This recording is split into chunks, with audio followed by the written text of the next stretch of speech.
तो कल की क्लास में हम लोग डाटा टाइप्स के बारे में पढ़ चुके थे कि डाटा टाइप्स क्या होते हैं और हमें कैसे यूज़ करने चाहिए. So today in today session we will discuss about the operators कि what is operator and how to use this operators.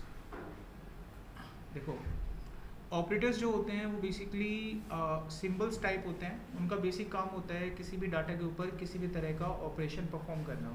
ठीक है, अगर आपके पास कोई डाटा है और उसके ऊपर आप किसी तरह का कोई ऑपरेशन परफॉर्म करना चाहते हो तो हम लोगों को ऑपरेटर यूज़ करना पड़ता है. ठीक है, ऑपरेटर की कुछ कैटेगरीज यहाँ पे बनाई गई हैं. एक एग्जांपल पहले अगर आप समझे तो, जैसे यहाँ पर एक एक्सप्रेशन है x प्लस वाई. अब इस x प्लस वाई में जो भी सिंबल आपको दिखाई दे वो ऑपरेटर होता है. तो x प्लस वाई में सिंबल क्या है? प्लस. तो आप कह सकते हैं कि प्लस क्या है? ऑपरेटर है. और बाकी का जो भी कुछ आपको दिखाई देता है उसको हम क्या बोलते हैं? ऑपरेंड. ऑपरेंड्स एक तरह का डेटा होता है जिसके अंदर आपकी कैलकुलेशन होती है. फाइनल.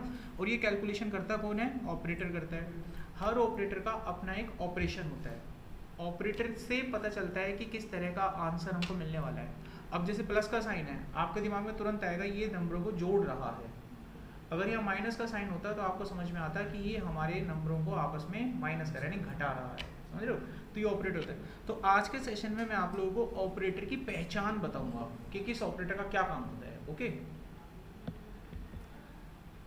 VBA में ऑपरेटर के 4 प्रकार होते हैं. There are 4 categories for the operators. ठीक है, तो सबसे पहले जो ऑपरेटर्स होते हैं उन्हें हम बोलते हैं arithmetic operator. Arithmetic operator. Arithmetic operator basically numbers पे काम करते हैं. ठीक है, ये टेक्स्ट वगैरह पे नहीं लगते, किसी दूसरी चीज़ पे नहीं लगते, ये केवल किस पे लगते हैं? नंबर्स पे लगते हैं. इसमें 6 तरह के ऑपरेटर होते हैं. जैसे पहला होता है आपका प्लस.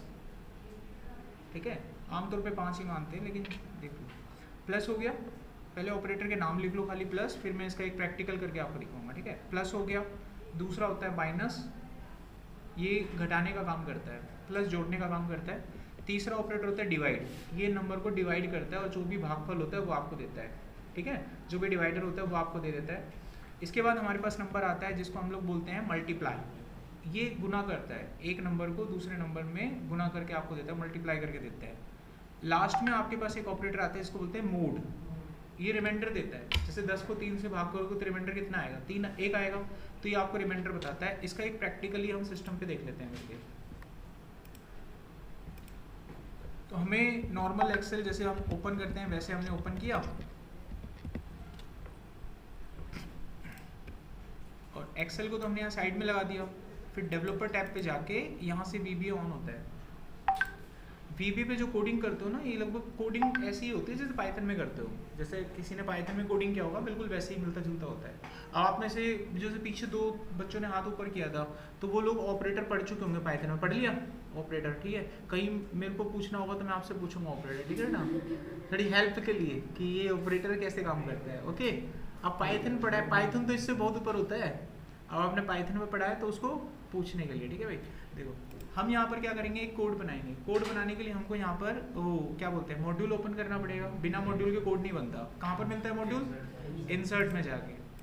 अब मैक्रो बनाएंगे. मैक्रो बनाने का तरीका क्या होता है? सब लिखते हैं, फिर मैक्रो का नाम लिखते हैं, कुछ भी 2 ब्रैकेट और फिर एंटर, बन गया मैक्रो. यहाँ पे कोडिंग करनी होती है. अब मैं कोडिंग क्या करूँगा, मैं आपको 2 नंबर ऐड करके दिखाऊंगा. ठीक है, 2 नंबर सिंपल, और उनका जो भी आंसर आएगा उसको A1 वाली लोकेशन पे लिख देंगे. ऐसे ही करते हैं टारगेट. अब मान लीजिए मेरे पास 2 नंबर हैं, पहला नंबर है 10, दूसरा नंबर है 2. तो इसका उत्तर मैं लिखूंगा, आपको उत्तर बताना है. कितना उत्तर बनेगा? 12. इससे आसान क्या ही होगा. देखो 12 नंबर है.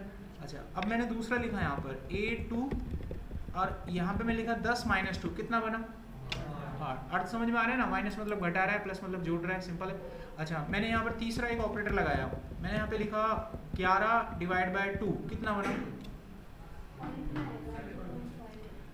5.5. पूरा आता है आंसर, 0.5 थोड़ी ना आता है. पूरा आंसर आता है इसका. पूरा आंसर क्या बनेगा? 5.5 बन गया यहाँ पर. अच्छा, अगर हमने इस नंबर को रिमाइंडर में देखना है, मतलब मेरे को देखना है इसका रिमाइंडर कितना आता है, तो आप लिखो 11 mod 2. 11 mod 2.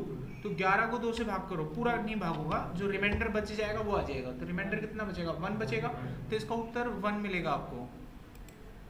अब याद रखना, जब भी किसी नंबर का रिमाइंडर निकालना हो आपको तो क्या निकालेंगे? मोड. मोड से क्या निकलता है, रिमाइंडर निकलता है, ठीक है। अच्छा पाइथन में कैसे निकालते हैं रिमाइंडर, आप पूछ तो सकता हूँ।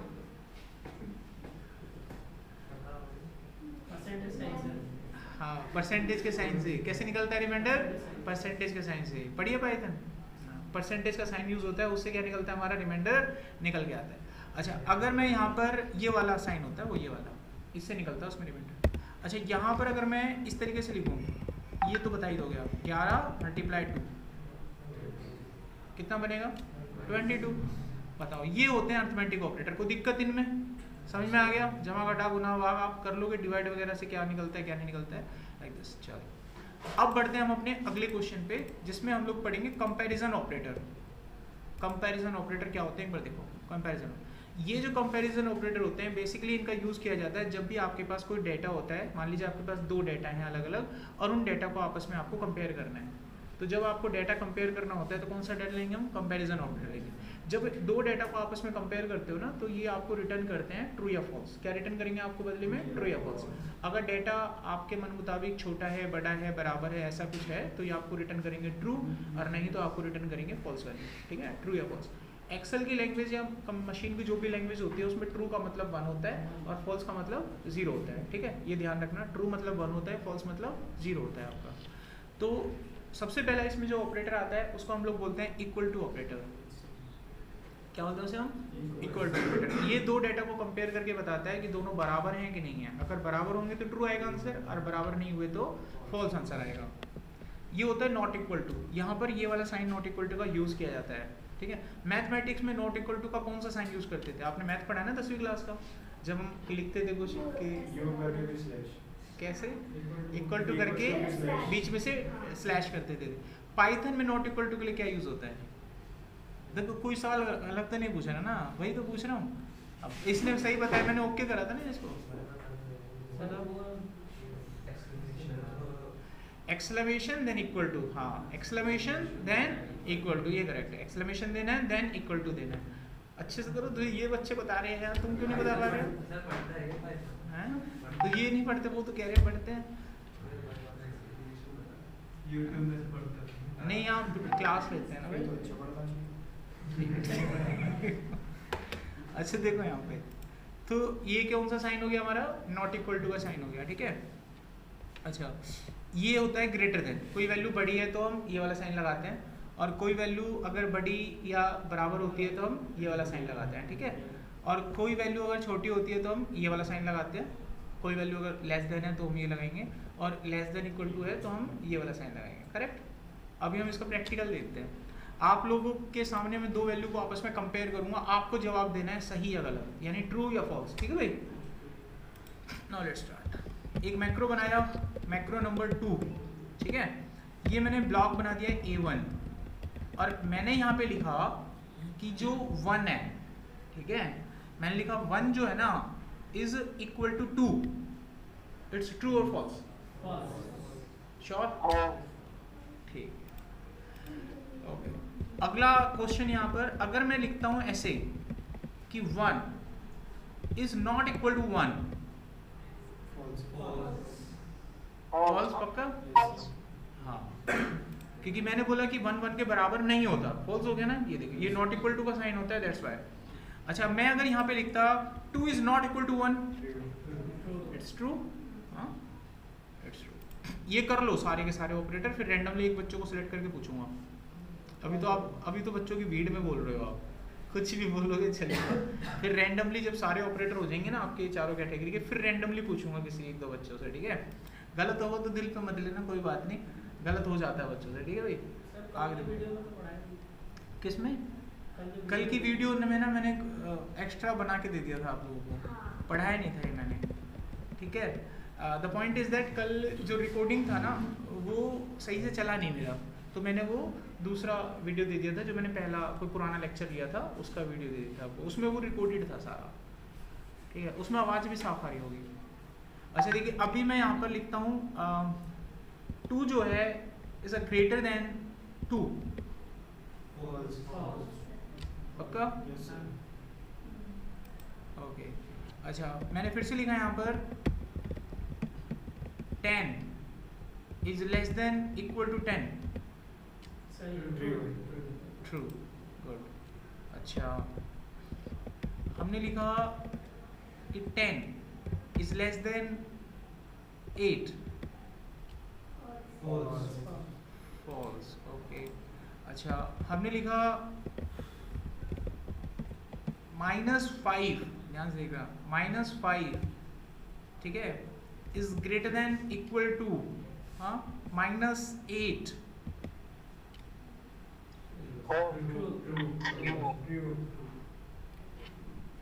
फॉल्स भी तो बोला है किसी ने। ट्रू क्यों है? -5 बड़ा होता है कि छोटा होता है? बड़ा होता है, तो बड़ा होने के चक्कर में क्या होगा, ये ट्रू बैठेगा। ठीक है, समझ में आ गया यहाँ तक? तो ये होते हैं आपके कंपैरिजन ऑपरेटर। अब इसके बाद एक और कैटेगरी होती है ऑपरेटर की, जिसको हम बोलते हैं logical operator. Logical operator, macro number 3। देखो लॉजिकल ऑपरेटर की क्या खासियत होती है। जो लॉजिकल ऑपरेटर होते हैं ना, उनमें आप लोग 2 कंडीशन होती हैं आपके पास, और उन 2 कंडीशन के आधार पे आप लोग अपना आंसर बताते हो। 2 क्राइटेरिया होते हैं और उन 2 क्राइटेरिया के बीच में उसको लगाया जाता है। ठीक है, लॉजिकल ऑपरेटर आमतौर पे 2 होते हैं, एक होता है एंड, एक होता है और। ठीक है, एंड आप तब यूज करें जब आपको लगता है कि दोनों कंडीशन ट्रू चाहिए, तो आप लोग एंड यूज करेंगे। लेकिन अगर आपको लगता है कि कोई एक कंडीशन ट्रू चाहिए, तो आप लोग और यूज करेंगे। याद रखिए बात। अब मैं एक सिनेरियो क्रिएट करता हूँ, आप मेरे को उत्तर बताना है यहाँ पे और लगना चाहिए कि एंड लगना चाहिए। ठीक है, रियल लाइफ सिनेरियो लेते हैं कोई एक। सिनेरियो नंबर 1, मान लीजिए कोई कंपनी आती है और वो जॉब के लिए आपको इंटरव्यू के लिए बुलाती है। तो उसमें रिक्वायरमेंट थी कि आप लोग अगर जॉब देना चाहते हो तो आपके पास एक डुकेट आईडी होना चाहिए और साथ में आपको पावर बीआई आना चाहिए। तो कंडीशन कितनी है? 2। अब मेरे को ये बताओ, यहाँ एंड लगेगा कि और लगेगा? कारण बताइए, एंड क्यों लगेगा? ऐसा क्यों लगा? हाँ, अगर कोई ऐसा बच्चा चला जाता है जिसपे आईडी नहीं होती लेकिन पावर बीआई होता, तो नहीं लेते हो। ठीक है, अगर कोई ऐसा बच्चा चला जाए जिसपे आईडी है लेकिन उसको पावर बीआई का नॉलेज नहीं है, उसको भी नहीं लेंगे यहाँ पर। ठीक है, अच्छा, इसी सिनेरियो को ऐसे चेंज कर दें। अब उन्होंने ये बोल दिया कि देखो, अगर आपके पास डुकेट की आईडी नहीं है ना, अगर डुकेट की आईडी नहीं है तो आपके पास बीटेक की डिग्री होनी चाहिए। क्या होनी चाहिए? बीटेक की डिग्री होनी चाहिए। समझ में आ गया? तो हम आपको ले लेंगे। अब बताइए कंडीशन, ध्यान से सुनो। देखो, पावर बीआई तो आना ही चाहिए। क्या आना चाहिए? और एजुकेशन में क्या बता दिया? या तो आप पे डुकेट की आईडी हो चलेगा, चाहे +2 पास हो आप। नहीं है ना अगर डुकेट की आईडी, तो कम से कम बीटेक होना चाहिए। अब मेरे को कंडीशन अच्छे से समझाओ, कहाँ एंड लगेगा, कहाँ और लगेगा, एंड सो ऑन, बताओ। शुरू में और लगेगा, बाद में एंड लगेगा। शुरू से क्या मतलब है? शुरू मतलब जो आईडी और बीटेक में और लगेगा, और आईडी और बीटेक हो गए, उसके बाद जो पावर बीआई उसमें एंड लगेगा। द क्वेश्चन कुछ इस तरीके से बन के ना, इसका उत्तर जो बनेगा ना, वो कुछ ऐसा बनेगा कि जो आपकी एजुकेशन है यानी पावर बीआई, इसको एक तरफ रख दिया जाएगा, ये तो चाहिए ही चाहिए, एंड। और जो 2 ऑपरेशन थे आपके पास, क्या? डुकेट आईडी और बीटेक, इसमें और लगेगा। आप ये समझ रहे हो? ऐसे लगती है conditions. The scenario is clear. वो दोनों ऑप्शन में से कोई एक चाहिए, कोई भी एक। एंड का मतलब ये तो चाहिए ही चाहिए। अब ये तो एक स्टेटमेंट में इतना क्रिएट हो गया। अब सोचो वो 4 लाइनों की स्टेटमेंट दे दे अगर आपको, तो आप अपनी तैयारी इस तरीके से करो, जो वो सवाल जब आपको देना तो वो सवाल तो तुमको ये लगे क्या दे रहा है, मतलब इनकी बिसाख ना हो कोई। अपनी तैयारी आप लोग क्या करते हो ना, अपनी तैयारी तो करते हो बच्चों वाली, और वहाँ जब सवाल आता है तुमको लगता है और राक्षस आ गया, बहुत बड़ा डायनासोर आ गया, जबकि उनके सवाल बहुत ईजी होते हैं। आप अपने आप को स्ट्रॉन्ग बना के चलो ना, पहले समझिए बात। अब और बड़ी कंडीशन दे तो दिक्कत थोड़ी ना, बना दोगे ना, दूं है? इस तरीके से लिख के देना आपकी बात, मैं नहीं लिखूंगा इसे। आप लोग इस तरीके से पेपर पेन सबके पास है ना, आप लोग मेरे को लिख के देना ऐसे कंडीशन सुनो क्या, पहले ध्यान सुनो बात को। आपके साथ सवाल है कि कंपनी ने बोला कि हमें बंदे चाहिए जिसको एक्सेल आता है। क्या आता है? एक्सेल आता है, और साथ में उसको सीक्वल भी आना चाहिए। साथ में क्या आना चाहिए? सीक्वल भी आना चाहिए। अब रही एजुकेशन की बात, तो एजुकेशन में कम से कम +2, या फिर अगर 10th स्टैंडर्ड में भी है, +2 नहीं है तो 10th तो होगा। अगर 10th स्टैंडर्ड में है तो कम से कम 10th स्टैंडर्ड में है तो उस पर डिप्लोमा होना चाहिए साथ में। क्या होना चाहिए? अब तुम बुद्धि लगा के इसको करके दिखा दो मेरे को सवाल को। सवाल समझ में आ गया? एक कंपनी ने आपको बोला कि हमको एक बच्चा चाहिए जिसको एक्सेल आता हो, सिक्वल आता हो, ठीक है, एक्सेल आता हो, सिक्वल आता हो, और साथ में, ध्यान सुनिए, और साथ में वो कम से कम +2 पास हो। अगर +2 पास नहीं है तो 10वीं तो होगा, अगर 10वीं में है, 10वीं पास है, तो उसके बाद डिप्लोमा होना चाहिए। इसको लिख के दिखा दो तुम। अब लिख दो, मैं देख लूंगा उसको, आप लिख दो।